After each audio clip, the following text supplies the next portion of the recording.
ကျွန်တော်တို့ပစိုးတွေပြရတယ်ဝိနဲ့ကျေးဇူးတော်အတွက်လက်ဆောင်နော်အဲ့လိုတွေပြရပါတယ်အဲ့တော့ကျွန်တော်ဒီခေတ်မှာကျေးရွာနယ်စီရှိတယ်မြို့နယ်နယ်စီရှိတယ်ခရိုင်နယ်စီရှိတယ်ဘုရားခင်ဗျာကျေးဇူးတော်အတွက်လက်ဆောင်ပေးခဲ့ရလားခင်ဗျာမပေးရဘူးအေးကျွန်တော်လည်းသွားလိုက်တယ်အဲ့ဒါပဲကျွန်တော်လည်းမိုင်းတွေရဲ့ရိုးသားမှုစိတ်ဓာတ်ပြုစင်မှုတော့အင်တာချစ်ဆက်ကောင်းတဲ့ရိုက်တလီလေးပါမပေးရဘူးတဲ့အဲကျွန်တော်မေးမယ်ခင်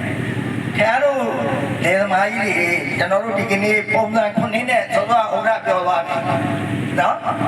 ပုံစံ9နဲ့ရောင်းနိုင်တဲ့ဝယ်နိုင်တဲ့အမွေပေးပိုင်ခွင့်ရှိတယ်အဲ့တော့ကိုသားကြီးကိုအမွေပေးမယ်ဆိုရင်ကျွန်တော်သိနေတယ်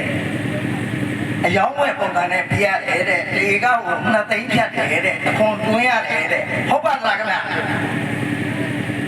အဲ့တော့ဒါကတော့ကျွန်တော်တို့ဒီလိုမဖြစ်သင့်ဘူး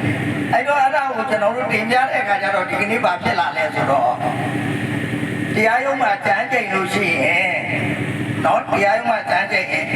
အမွေပေးလို့ရတယ်ဒါပေမဲ့တရားသူကြီးကိုကျေးဇူးတော်အတွက်လက်ဆောင်မပေးလို့ရမှာမရပါဘူးဟုတ်တယ်နော်အဲ့တော့ကျွန်တော်တို့ကျေးဇူးတော်အတွက်လက်ဆောင်ပေးလို့ဘုရားမရဘူးလို့လည်းအခုတော့ပေးရတယ်ပြောတယ်နော်